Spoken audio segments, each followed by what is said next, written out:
We Bare Bears has elevated their status from great to godly when they released their episode called Icy Nights. And the reason why this episode is so amazing is because it's essentially a giant tribute to Refn films. It doesn't reference all Refn films, it's really only just Drive and Only God Forgives, but it definitely captures the Refn style, and it references these two films down to the shots, the colors, and the music. And for Refn fans like myself, it's such a treat to watch this episode and to see all the references unfold from beginning to end. So I guess my whole purpose of making this video is to just kind of shed light on it, because I don't think a lot of Refn fans know that this exists, and I think that a lot of We Bare Bear fans don't know this either. So this is me just kind of trying to share valuable information to fans on both ends of the spectrum. So I'm going to try my best to make this video and get it out there without it getting stricken down by copyright.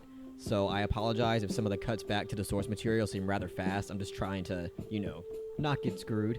So, anyway, let's go ahead and dive into this bad boy. So the episode is set at night, and Ice Bear wants to go to the grocery store. So he goes and retrieves what looks like a Roomba, which is one of those self-operating vacuum cleaners, and he rides into town on it like a thug. And any Refn fan would immediately know that this is referencing Drive with its opening scene, down to the music and the opening title text. The song playing is nearly identical to Kavinsky's Night Call, and it's gorgeous. It's truly gorgeous.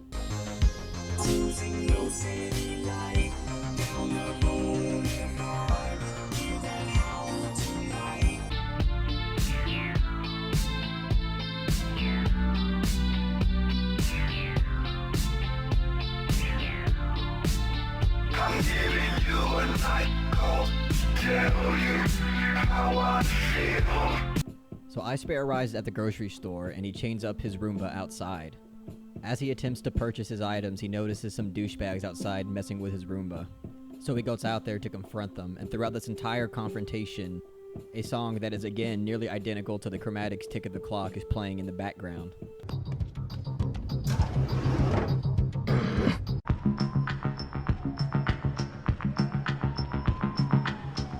Ice Bear goes back into the store to finalize his purchase, but as he's doing this, the douchebags outside steal his Roomba. Once Ice Bear notices this, he builds an inner rage, and we get an awesome shot of his hands that is nearly the same as the one in Only God Forgives.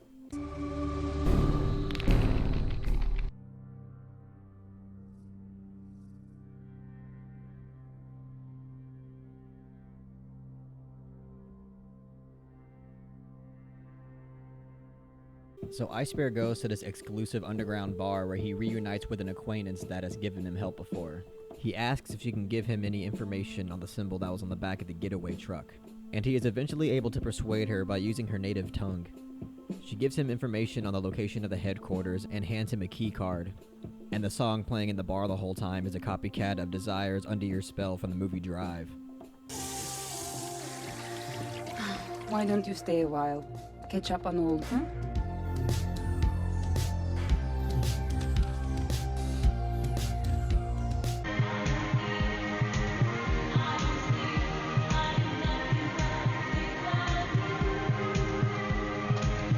So Ice Bear goes to the location and sneaks in with the key card.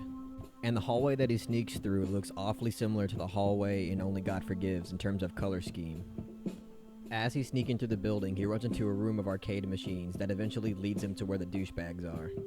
And this shot of the arcade hallway is very Refn-esque in terms of symmetry. As he enters the secret room, he finds the douchebags and a crowd full of people huddled over an arena where robots fight other robots. And the song that begins to play once he finds this out, it sounds exactly like the Wanna Fight track from Only God Forgives.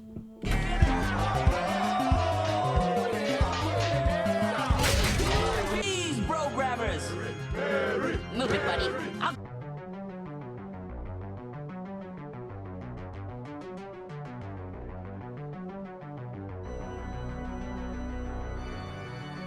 And sure enough, the shot of the arena in We Bare Bears looks very similar to the shot of the Thai boxing arena in Only God Forgives. So Ice Bear gets caught off guard and is forced to fight against his own robot. He's able to get out of the chair that he was tied to and then nonchalantly claps twice. His robot recognizes the command and is back on his side again. Ice Bear unfortunately gets outnumbered and is forced to watch another robot smash his Roomba. He gets extremely enraged and starts to destroy every single robot in that arena. The song used during his rage in the background sounds exactly like the track in the elevator scene used in Drive.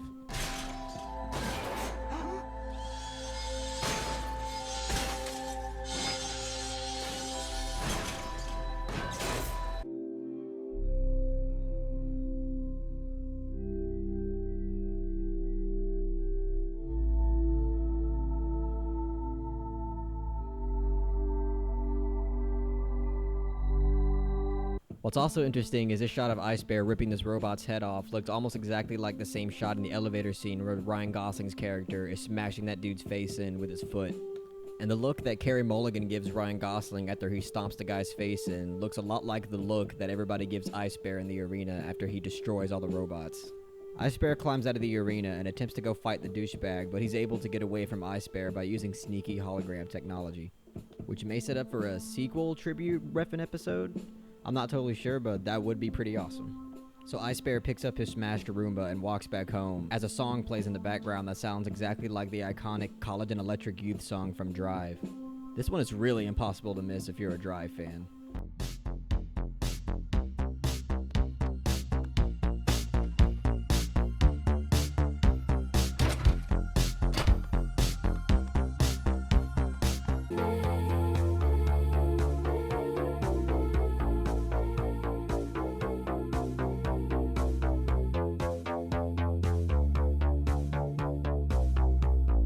Once Ice Bear gets home, he puts his broken Roomba on the table, and the table that's there looks just like the table from Drive where Ryan Gosling was fiddling with something. And the thing that Ryan Gosling is fiddling with in Drive kind of looks like a Roomba. I know it's not a Roomba, but it definitely looks like one. There's also a hammer on the table which could be paying a tribute to Drive as well. I'm not 100% on that, but honestly anything's up for grabs at this point.